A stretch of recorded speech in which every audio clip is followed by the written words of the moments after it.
दिम तीर्थेश्वर आदि विधाता देवादिदेव महादेव ऋषभदेव भगवान की जोर से। वर्तमान जिन शासन नायक वर्धमान महावीर भगवान की, आचार्य श्री आदि सागर महावीर कीर्ति विमल सागर जी महाराज की, तपस्वी सम्राट गुरुदेव आचार्य श्री सन्मति सागर जी महाराज की,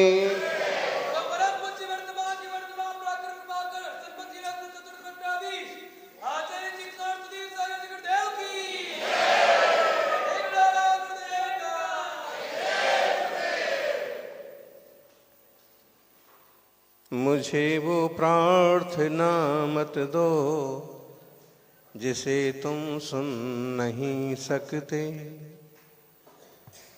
मुझे वो प्रार्थना मत दो जिसे तुम सुन नहीं सकते, मुझे वो आँख मत देना जिसे तुम दिख नहीं सकते, तुम्हारे ही भरोसे पर मैं दुनिया छोड़ के आया, न दो ऐसी मुझे राहें जहां तुम मिल नहीं सकते,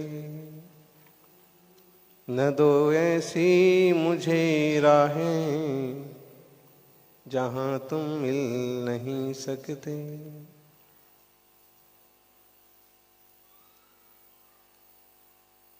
समाधि मरण बहुत अच्छी चीज है, और एक बार समाधि मरण होता है तो अनेक भाव कट जाते हैं। भगवती आराधना, मरण कंडिका जैसे शास्त्र इस बात की व्याख्या करते हैं कि सम्यक दर्शन, ज्ञान, चारित्र और तप, इन चार आराधना की आराधना पर जीव थोड़े भाव में मुक्त हो जाता है, लेकिन फिर भी गुरु का, पूज्य जनों का वियोग बहुत ही मायने रखता है। जिनने मार्गदर्शन दिया हो, चलना सिखाया हो, उनके प्रति एक तरह का अपनत्व हो जाता है। और ऐसे में ये लाइनें कि वो शब्द, वो प्रार्थना मुझे नहीं चाहिए जिसमें आप ना हो, जिसे आप ना सुन सके, गुरु ना सुन सके। वो आंख भी किस काम की जिसमें भगवान ना दिखें, गुरु ना दिखें। और शिष्यगण गुरु के भरोसे ही तो छोड़ते हैं संसार।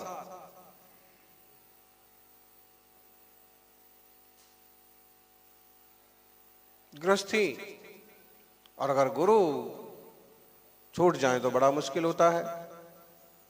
लेकिन ये दुनिया का नियम है, जो आया है सो जाता है। अगर राग होगा तो क्लेश होगा,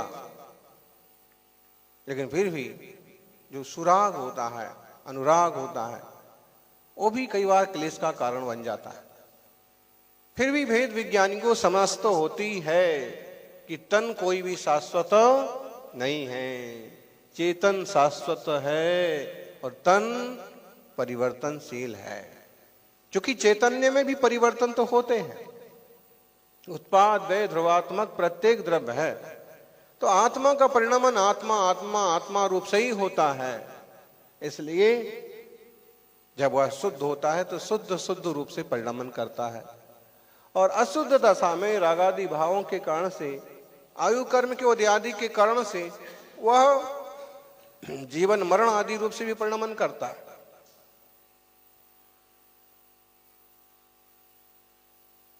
आत्म तत्व को जानने वालों की दृष्टि में न तो कोई जीवन है न कोई मरण है, ये तो परिवर्तन होता रहता है।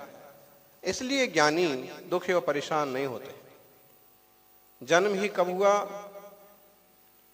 कब हुआ तुम्हारा, जो मृत्यु से तुम डर रहे हो? था तुम्हारा क्या यहां पर, जो छोड़ करके जा रहे हो? था कुछ नहीं तुम्हारा, तुमने माना। यानी कुछ भी किसी का होता नहीं है, सिर्फ कल्पना जाल में जिंदगी उलझी रहती है। आ मारू छे, आ तारू छे, आ मारो बापड़ो, आ मारो दीकरो ने आ मारो बापड़ो। बस इसी में अपने आपने को मथ करके और परेशान हो जाते हैं, मर जाते हैं। एक पिता को पुत्र की चिंता, दुकानदार को दुकान की चिंता। लेकिन जब सम्यक ज्ञान होता है तो आंखें खुल जाती हैं कि हम किसी के भाग्य को बदल नहीं सकते। हमसे जितना कर्तव्य करते बनता है उतना सहज कर्तव्य करो, लेकिन ज्यादा दिमाग खराब करने की जरूरत नहीं है। क्योंकि जिन वस्तुओं का जैसा परिणाम लिखा है, बताइए कल अपन सभी सागर किनारे बैठे थे, अब इतना ऊपर आ गया सागर और देखते ही देखते 10 से 20 फुट तक नीचे सरक गया। शुरू में जब पहुंचे आज 7:30 बजे,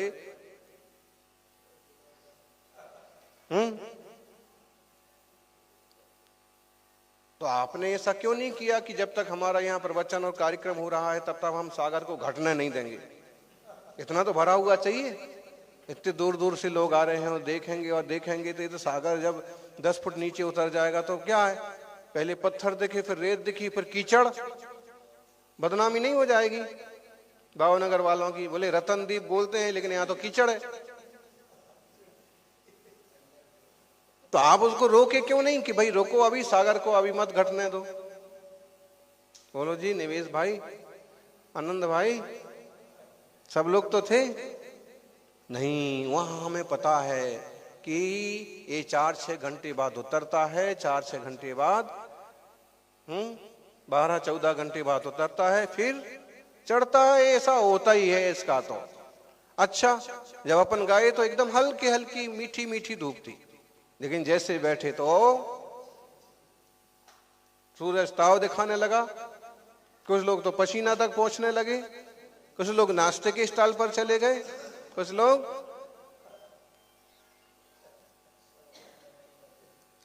फिर आपने सूरज को क्यों नहीं कहा कि अभी रुको, ऊपर मत चढ़ो, गर्मी मत बढ़ाओ? क्योंकि पता है कि जैसे जैसे समय बढ़ेगा वैसे वैसे ऊपर चढ़ेगा। और फिर जब वो सूरज डूबने लगा शाम के कार्यक्रम में 5 बजे नीचे आने लगा, तो फिर क्यों नहीं रोका कि रुको रुको, अभी खाने वाले बैठे हुए हैं, इनका निपट जाने दो, फिर डूबना। क्यों? ये भी पता है कि अब डूबने का वक्त आ गया। दुनिया में कुछ ऐसी चीजें हैं कि जिनका चिंतन करो कि ऐसा होता है। ऐसे ही कभी अपने जीवन में उतार चढ़ाव आए तो उसमें भी ये विचार करो कि ऐसा होता है। अब हमें इसमें बहुत ज्यादा दुख नहीं हुआ, क्योंकि ऐसा होता है, इतने बजे गाड़ी आती है, इतने बजे वो रो फेरी सूरज से यहाँ आती है, इतने बजे निकल जाती है। जो चीजें अब उनमें हम ज्यादा हस्तक्षेप नहीं करते, और घटना घट जाए तो ज्यादा दुखी भी नहीं। और चढ़ना था सूरज चढ़ गया, उतरना था सागर उतर गया, क्या कर सकते? कोई रोते बैठा वहां पर? इतने लोग देखने आए थे, वो सब फोटो सेशन हो रहा था, आए थे पूजा करने, उतर गए फोटो खिंचवाने। लेकिन सागर घटने के बाद कोई रोया क्या? नहीं, क्योंकि पता है कि इस टाइप की चीजें होती हैं। ऐसे ही जीवन में जब परिस्थितियां ऊंचे नीचे हों तो भी थोड़ा सा समझौता कर लेना चाहिए कि इतनी बड़ी जिंदगी में ऊंचा नीचा तो होता है। अब उसमें तो हम कुछ नहीं कर सकते, लेकिन हम इसमें थेंगड़े लगाने की कोशिश जरूर करते। तो थेंगड़े लगाने की, उसको ठीक करने की, उसको सुधारने की, उसको बचा लेने की कोशिश तो करो, लेकिन उसके पीछे क्लेश मत करो। क्या? 2 जगह शक्ति मत बांटो। 2 तरफ शक्ति, एक तो क्लेश भी, चिंता भी किए जा रहे हैं और फिर काम करने की कोशिश कर रहे हैं। तो काम ही करो आप, जिस काम की चिंता है वो काम ही करो, होना होगा तो काम हो जाएगा, 2 ही शक्ति तो बर्बाद नहीं होगी। देखो, जो कुछ कर सकते हो वो काम कर लो, उसके लिए चिंता करते मत बैठो। और जो नहीं कर सकते हो वो काम मत करो, नहीं कर पा रहे हो मत करो, तो उसकी भी चिंता मत करते बैठो।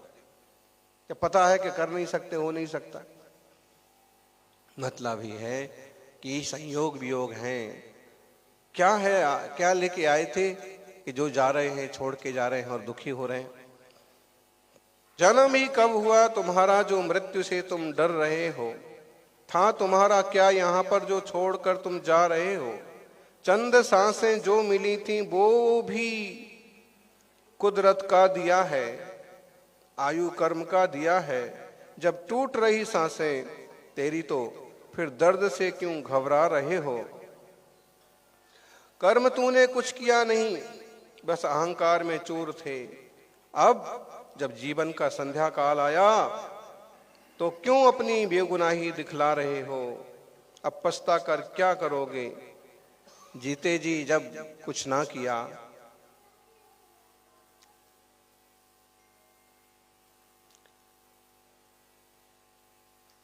पछताने से कुछ होता नहीं है, करो, विवेक से चलो। आज हम सभी उन गुरु को स्मरण कर रहे हैं जिनने इसी तरह से अपनी समाधि साधी की परवाह नहीं की, शरीर की भी परवाह नहीं की। अभी आप सुन रहे थे, चींटियों वाला प्रसंग हमारे सामने का है। आप लोगों ने सुखमाल मुनिराज का उपसर्ग फोटो में देखा, साक्षात तो नहीं देखा, लेकिन फोटो में जब देखते हैं कि शालिनी उनको खा रही है, और जब बड़ा फोटो बना रहता है तो महल से उतरते हैं और उनके पांव बने हुए हैं, जहां तक वो गए उनके पांव के पंजे के खून से चिन्ह बन गए। इतनी मुलायम चमड़ी थी कि जहां पांव रखा रेत पर, मिट्टी पर, कि उनका खून निकल पड़ा। और उनका उपसर्ग आप देखा, फोटो में देख के भी कैसा लगता है कि हो ऐसे तपस्वी, ऐसे वीतरागी, ऐसे भेद विज्ञानी, ये मुनियों का रूप है। वो अपना दुपट्टा संभाले, अरे जो अपना शरीर ही नहीं संभाल रहे हैं वो धोती गमछा दुपट्टा व पट्टा कहां संभालेंगे। ये वीतरागी तपस्वियों का रूप है। और वो गुरुवर को हमने देखा तो उद्गम कुंजवन ऐसे चर्चा हो रही थी। अनंत वीर भगवान का महामंगलकारी 43 फुट ऊंची प्रतिमा विराजमान है। प्रथम मोक्षगामी भगवान कौन से हैं इस युग के? अनंत वीर भगवान, जो कि बाहुबली स्वामी भी के लिए प्रसिद्ध हैं। लेकिन बाहुबली स्वामी के भी पहले उनके ही छोटे भाई, भरत जी के भाई, बाहुबली के भाई, अनंत वीर भगवान मोक्ष गए, ऐसा महापुराण में लिखा। तो अनंत वीर भगवान की वहां सबसे बड़ी प्रतिमा खड़ी हुई 43 फुट की, और उसके पंच कल्याणक वगैरह संपन्न हुए। पांव में चोट तो थी, महाराज जी एक भी दिन मूर्ति के ऊपर वाले हिस्से पर गए नहीं, नीचे से बैठ गई। और फिर हमको जरूर कहा कि पूरे संस्कार करके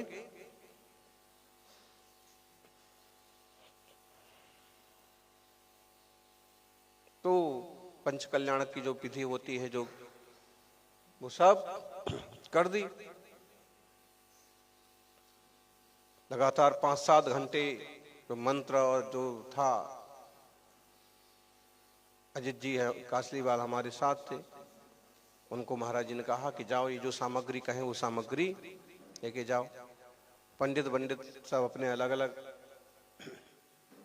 ये तो पंडित जी लोगों का भी अच्छा हो भला हो इसलिए उनको, नहीं तो इस मंदिर की प्रतिष्ठा भी 5 घंटे में हो जाती। लेकिन जिन धर्म की महिमा हो, प्रभावना हो,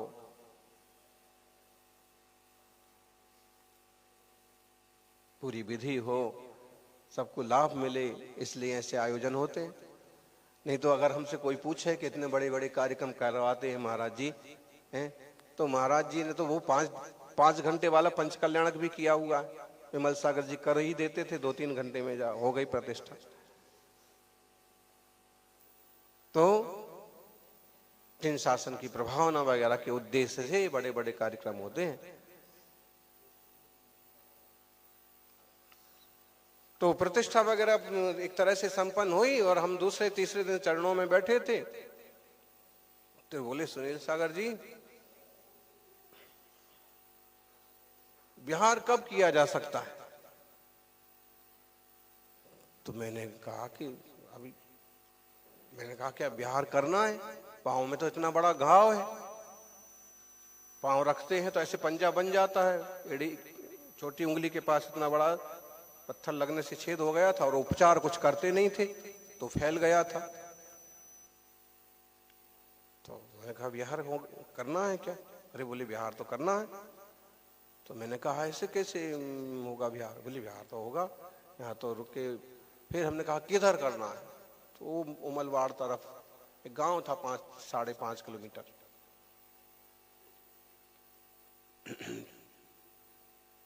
तो फिर जो है जब उनका वो देखा भाव है विहार करना ही है, इस टाइप की कोई विशेष चर्चा होती तो वो इस टाइप से करते।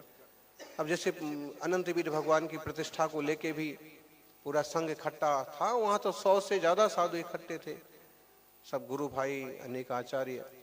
तो ऐसी चर्चा हुई तो प्रभावना की दृष्टि से कुछ साधुओं ने सुझाया, कुछ आचार्यों ने, कि इसको अपन जो है अभी नहीं करते हैं, मई में नहीं करते हैं, इसको दिसंबर में करेंगे, तो इसमें अच्छा दुनिया भर के लोग इकट्ठे हो जाएंगे वगैरह वगैरह। तो आचार्य महाराज उससे सहमत नहीं हुए। उन्होंने कहा कि दिसंबर तक मेरा कोई ठिकाना नहीं है, दिसंबर का तुम जनवरी फरवरी तक जाएगा तो मेरा कोई ठिकाना नहीं है। तब भी वो साधु मतलब नहीं, अभी कारण भी था ना, समय बहुत कम था, लोग इकट्ठे नहीं हो पाएंगे। फिर महाराज जी ने खुद ही एक घोषणा कर दी कि 20 से 25 तक करेंगे। फिर हमसे पूछा अलग से, हम उस मीटिंग में नहीं थे, बुलाने भी आए हमको लोग, तो हमने तो ये कहा कि इतने बड़े गुरु जी का जो आदेश होगा वो ही हम सबके लिए मान्य होना चाहिए, हमारा तो सिर्फ ज़्यादा से ज़्यादा निवेदन हो सकता है, उसके बाद वो जो कहते हैं वही। तो जब उनको सबकी बात समझ में नहीं आई कि ये सब तो दिसंबर जनवरी फरवरी के मूड में है, तो फिर अलग से हमसे बोले मैं तो 20 से 25 में करना चाहता हूँ। तो 2 दिन का शुरू का मुहूर्त 21-22, इसमें थोड़ा सा मुहूर्त कुछ कमजोर था, तो मैंने उनको कहा कि ये इसमें थोड़े से मुहूर्त बराबर नहीं है। बोले मुझे तो यही तारीख में करना है। तो फिर जैसे गुरु के आगे तो सारे ग्रह जो है पानी भरते हैं, शनि ग्रह भी बेकार हो, शुक्र ग्रह भी हो, मंगल भी भारी हो, तो गुरु अगर हैं तो आपकी जैसी आज्ञा। ठीक है, अब पत्रिका बनाओ। पत्रिका बन गई। फिर हमको भी 1-2 जनों ने कहा कि आपने इस पर कैसे हाँ कह दिया है, तो मुहूर्त ऐसा है। तो मैंने कहा जो आचार्य श्री कह रहे हैं सबसे पहले उस पर।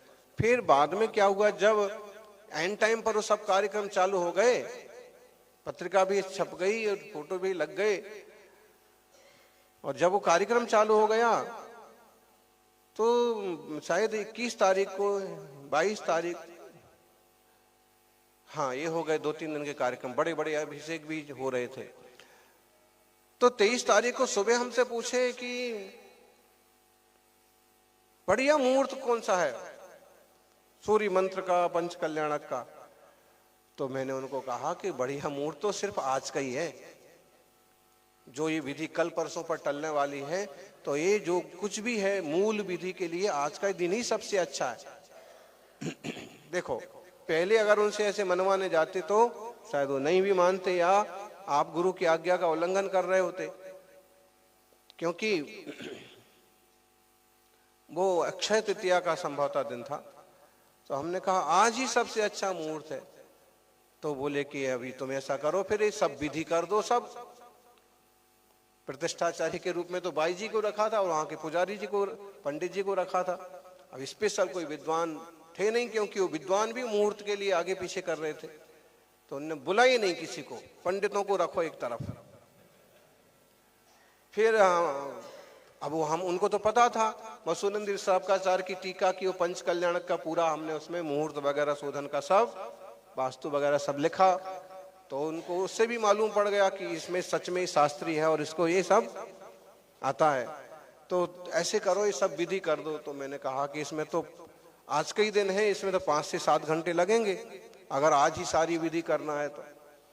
तो बोले कि जो भी है अजित जी को बुलाओ। अजित को बुलाया, देखो जो जो सामग्री लगती है। फिर एक संदीप जी थे, संदीप गांधी लसुणे वाले, तो ये 2 जने, और हमारे साथ एक बुजुर्ग महाराज सुख सागर जी। हमने कहा हम एक साधु को, तो सुख सागर जी को भी लेके जाओ। तो ये जन गए और ऊपर चढ़ के फिर 5-7 घंटे में जो जो जो विधि मूल प्रतिष्ठा की होती है सब कर दी और 23 मई और फिर वो जो विधि करके सब आ गए। हम तो पहले हमने मना किया कि आप करेंगे तो अच्छा रहेगा, आप पधारो, हम लोग लेके चलेंगे आपको, अगर पाँव नहीं उठेंगी सीढ़ियों पर तो हम लोग ऐसे लेके चलेंगे। तो बोले नहीं, मेरी आज्ञा है, जाओ तुम करो। फिर मैंने कहा इतने बड़े बड़े साधु बैठे हैं, इनको किसी को सौंप दो, मैं तुमको कह रहा हूं ना, तो फिर ठीक है जैसी आज्ञा। चले गए, पूरी विधि संपन्न हो गई। तो मतलब ऐसे फैसले होते थे, ऐसे निर्णय होते थे, ज्यादा तमाशा वाला काम नहीं था और किसी के दबाव में आने वाला काम भी नहीं था कि जनता ना होगी तो क्या होगा, वो सेठ जी ना आएंगे तो क्या होगा, वो पंडित जी ना आएंगे। मतलब इस टाइप के गुरु महाराज ओघड़ तपस्वी। तपस्या भी कठिन थी और मन में अगर कुछ आ गया प्रभावना का, धर्म का या कुछ भी, तो वो करने में भी। तो उसकी बात की बात है कि बिहार की बात हुई, बिहार किया तो 5-5.5 किलोमीटर तक पूरा पांव ऐसे छप जाता, जितने में चोट थी वो ऐसे स्टंप जैसा पूरी सड़क पर लग जाता था। तब भी उनने परवाह नहीं की, ऐसे तपस्वी। वहां से फिर नीम सिर गांव गए, धूल मिट्टी सब भरती थी, परवाह नहीं करते थे ना। अपने जैसे थोड़ी है, जरा सिर दर्द हो गया हाय हाय हाय हाय हैं, अब बिहार कैसे होगा। अरे सिंह वृत्ति सिंहब जो विचर दे ये भूमि देसे। बड़े बड़े साधकों ने भी डोली का सहारा ले लिया होगा, लेकिन इतनी चोट के बाद भी, 5-5 उपवास के बाद भी उन्होंने डोली तो छोड़ो, किसी के कंधे का सहारा नहीं लिया। ये जरूर है जो कोई बहुत ही निकट के भक्त है, बहुत समर्पित जीव है, तो और आके उनका हाथ पकड़ लिया, इधर पकड़ लिया, तो उसको झटकाते नहीं थे बस कि भाई इतनी सेवा करता है तो इसको इतना तो इसने मिलना चाहिए। बाकी अगर किसी और ने पकड़ लिया ना, जिसका कोई अवदान नहीं है, सेवा नहीं है, मतलब उनको, मतलब मुझे किसी की जरूरत नहीं है, इंगनी मरण जैसी उनकी तैयारी, जिसमें किसी और से सेवा नहीं कराई जाती। तो जहां तक हम उपस्थित रहे तो हमें ये लाभ मिल जाता था, या फिर ये नवराज या फिर संपत जी वो, हाँ पाटनी, और या फिर मतलब एक गिनती, अजित जी, ऐसे गिनती के कुछ लोग एकदम स्वावलंबी जीवन। तो बिहार नीम सिर गांव के बाद वह सबको फैसला कर दिया उनने, तो उमलबाड़ में पहले उदगांव में ही कि सब लोग जाएंगे, जो जो पद वाले साधु हैं सब जाएंगे। पद वाले में हम भी आ रहे थे, हमको ही। तो फिर मैंने तो उनको कहा कि मैं तो मेरा कोई पद वद नहीं है, मैं तो आपके पास ही रहूंगा।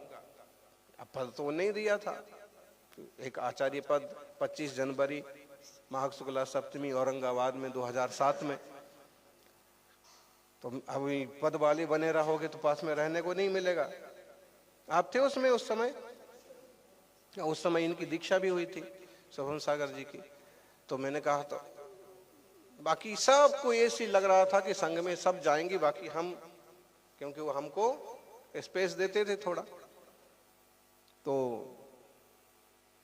फिर थोड़ा सा बिहार हो गया, उस गांव से अगले गांव पहुंच गए, नीम सिर गांव, छोटा सा गांव। फिर पता नहीं कुछ साधु भी आपस में चर्चा करने लगे कि भाई, मतलब जो जा रहे थे कि भाई सब को भेज दिया और इनको क्यों नहीं भेज रहे। तो शायद ये बात हुई या क्या बात हुई, तो हमसे भी महाराज जी बोले कि देखो सुनील सागर जी, हम तो छोटे मोटे गांव में चतुर्मास करेंगे, आप जैसे बड़े साधु को छोटे मोटे गांव में नहीं चतुर्मास करना चाहिए। अब क्योंकि उस समय प्रभाव ना करके आए,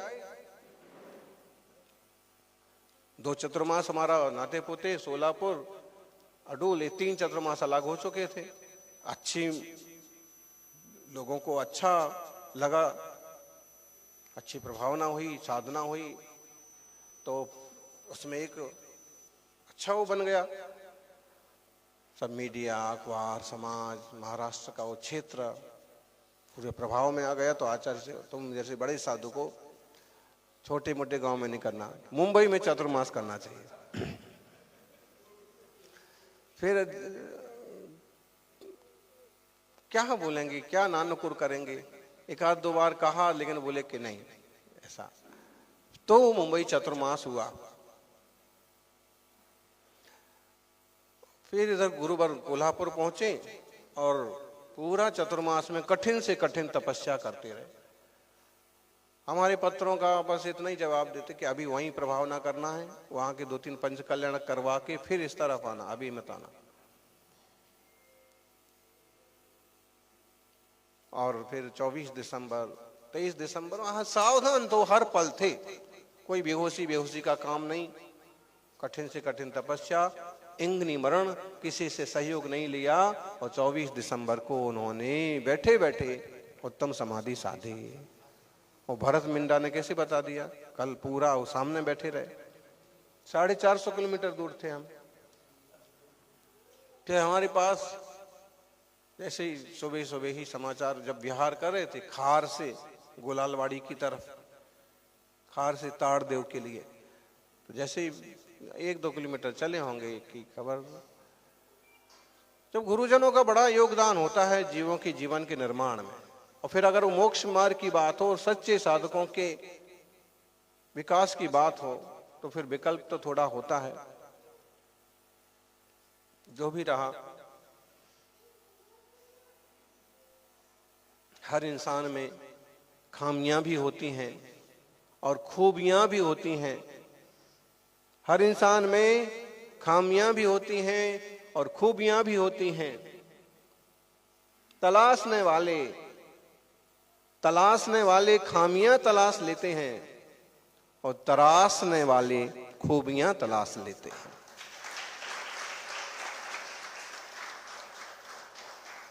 हमारे मामले में तो हम यही समझेंगे आचार्य श्री सन्मति सागर जी को कि तलाशने वाले तो खामियां भी तलाश लेते थे। जैसे हमारे बारे में ये कहा जाता था कि ये तो गूंगे महाराज हैं, ये तो कुछ बोलते नहीं हैं, बस नीचे आंखें करके पढ़ते रहते हैं, ये क्या संघ को संभालेंगे। इस टाइप से होता ही है ना, थोड़ी बहुत बातचीत आपस में लोग करते हैं। तो ऐसे होता था कि इनके अच्छा ये तो किसी से बात भी नहीं करते, इनको तो वात्सल्य करना भी नहीं आता है, तो क्या किसी को वात्सल्य देंगे, कौन इनके पास रहेगा। तो माने तलाशने वाले आपकी अच्छाइयों में भी कमियां तलाश लेते हैं, लेकिन तराशने वाले तपस्वी सम्राट जैसे लोग कमियों में भी अच्छाइयां तलाश लेते हैं। तराशना पड़ता है। जब ये पत्थर का मंदिर बनाया तो इस मार्बल में कहीं कहीं धारियां रेखाएं भी दिख रही होंगी। जब ये मूर्ति बनाई गई प्रभु जी की तो पत्थर ऐसा काला कलूटा पड़ा होगा, लेकिन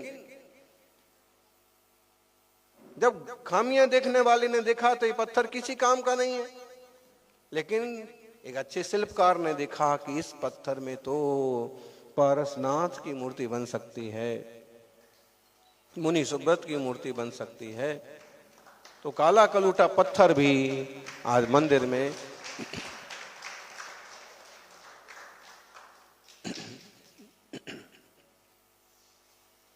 सौभाग्यशालियों, सच में गुरु के पास बैठना भी पूजा है। सच्चे देव शास्त्र गुरु तो वैसे ही गुरु होते हैं, महान होते हैं। माता पिता और गुरु का सहारा सहयोग जरूर लेना चाहिए, परामर्श जरूर लेना चाहिए, उनकी आज्ञा में चलना चाहिए, क्योंकि जो चीजें हमें मालूम नहीं पड़ती हैं वो उनसे मालूम पड़ जाती हैं। इसलिए ऐसे कहते हैं कि गुरु के पास बैठना भी पूजा। आपको बैठने का मौका मिल गया तो अर्घ चढ़ाना कोई जरूरी नहीं है। लोग आते हैं 4 चावल चढ़ा करके चले जाते हैं, उनके जाने के बाद चींटियां आती हैं।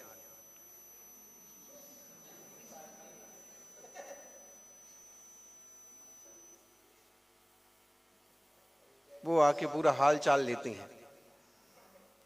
इसलिए ऐसे नहीं, शांति से बैठो, ऐसी कुछ चीज मत करो, ऐसा कुछ काम मत करो, ऐसी आवाज मत करो, मोबाइल मत बजाओ। गुरु के पास बैठना भी पूजा। गुरु को दूर से देखना भी पूजा। ना माला ना मंत्र, सिर्फ नमस्कार करना भी पूजा। भाव से सब कुछ होता है।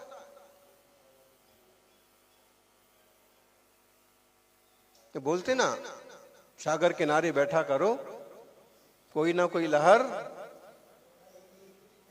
सागर किनारे बैठा करो, कोई ना कोई लहर तो जरूर आएगी। भरे ही ना मिले हीरे और मोती, कम से कम सूरत तो धुल जाएगी। जब बड़ी बड़ी तरंगे आती हैं तो हीरे मोती मिल जाए, ना मिले तो कम से कम ऐसे गुरु किनारे बैठो, प्रभु के पास बैठो, देवशास्त्र गुरु के चरणों में बैठो, परिवर्तन आएगा, बदलाव आएगा। दुनिया में किसी और के द्वारा बदलाव आए ना आए, सच्चे देव शास्त्र गुरु के द्वारा बदलाव जरूर आता है।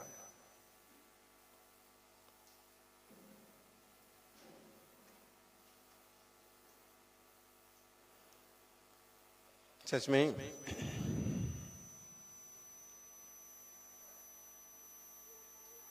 गुरु के नाम की माला सभी अज्ञान हरती है।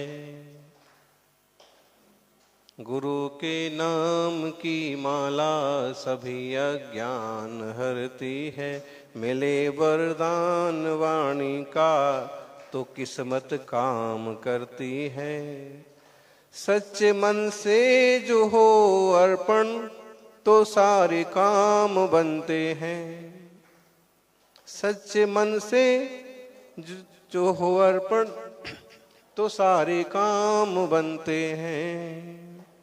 उसी की नाव सागर में किनारा प्राप्त करती है।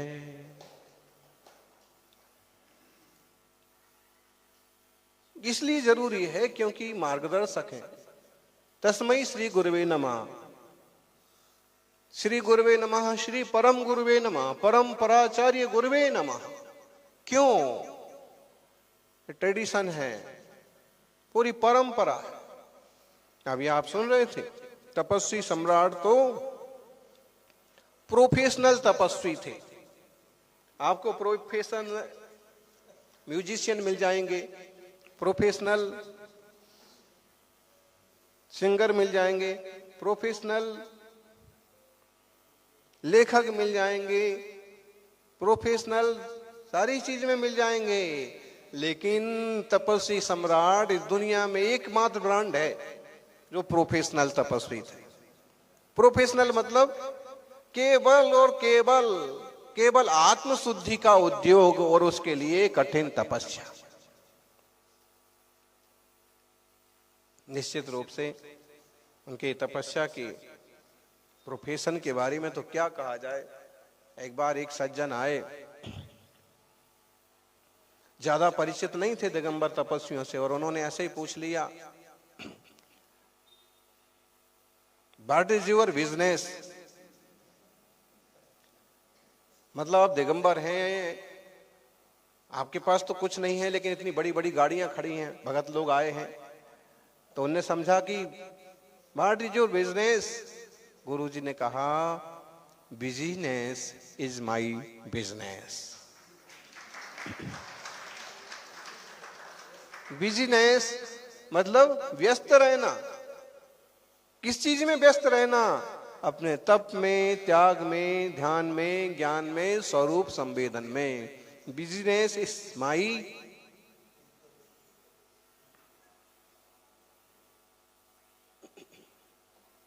यानी दुनिया के सारे व्यापार फेल हो जाएंगे, दुनिया के सारे उद्योग खेल हो जाएंगे, दुनिया में कुछ गलत करोगे तो जेल जाएंगे। लेकिन अगर तपस्या के बिजनेस में, आत्मशुद्धि के व्यापार में पड़ेंगे तो एक दिन परमात्मा बन जाएंगे, भगवान बन जाएंगे। ऐसा ही प्रभुता का मार्ग है। और गुरु लघुता से प्रभुता मिले, प्रभुता से प्रभु दूर। चींटी ले शक्कर चली, हाथी के सिर दूर। ध्यान रखो, शिष्य हो चाहे भक्त, लेकिन प्रभुता गुरु के सामने मत दिखाओ। आप कितने प्रभावक हैं, आपके कितने चेले हैं, कितने भगत हैं, गुरु जी को मत बताओ। आप कितने पढ़े लिखे हो, आपको कितने अनुभव हैं, ये क्योंकि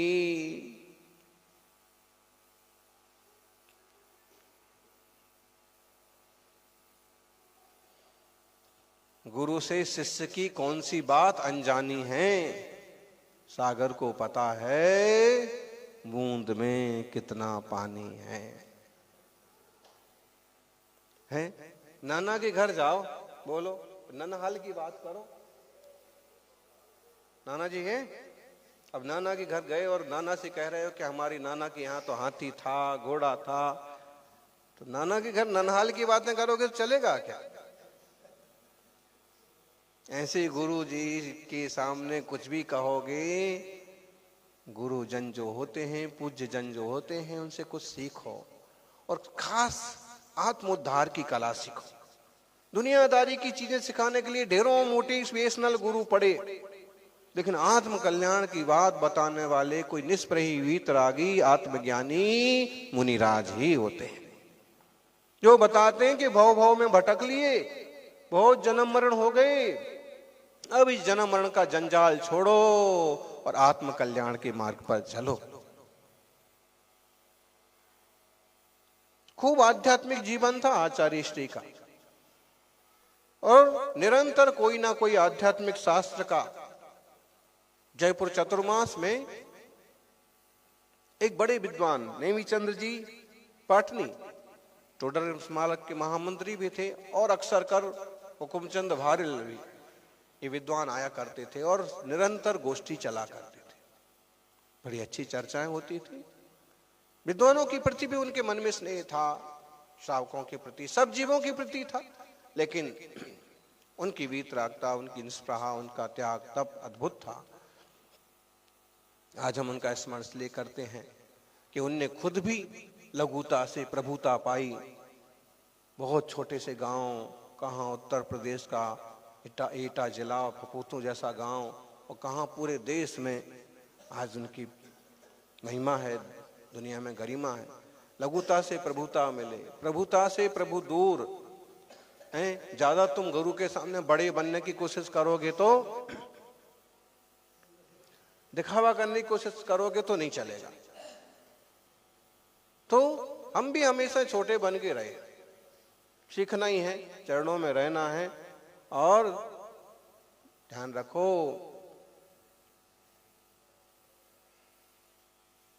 कश्मीर में जाने वालों को खुशहाली, कश्मीर में जाने वालों को बहारें, सुगंधें मांगना नहीं पड़ती हैं, मिल जाती हैं।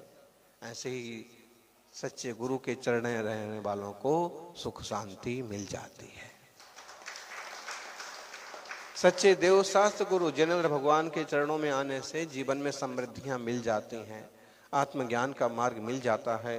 इसलिए अपन इस आत्मज्ञान के मार्ग पर चलने वाले मुनि राजों का, गुरुजनों का सानिध्य प्राप्त करें। इस कलयुग में भी ऐसी 36-28 मूल गुणों की महाव्रतों की साधना करने वाले दिगंबर तपस्वियों का सानिध्य लेते रहें। अपना मन भी निर्मल हो। जीवन में जन्म तो हुआ है, उत्तम समाधि मरण भी हो, ऐसी भावना पूर्वक। बहुत दुर्लभ है समाधि मरण, दुर्लभ मरण।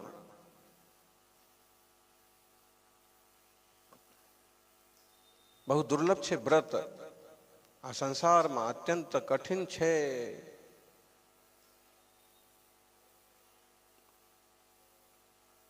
इस कठिन को प्राप्त करें, यही मंगल भावना। जय बोलिए 24 तीर्थंकर भगवान की।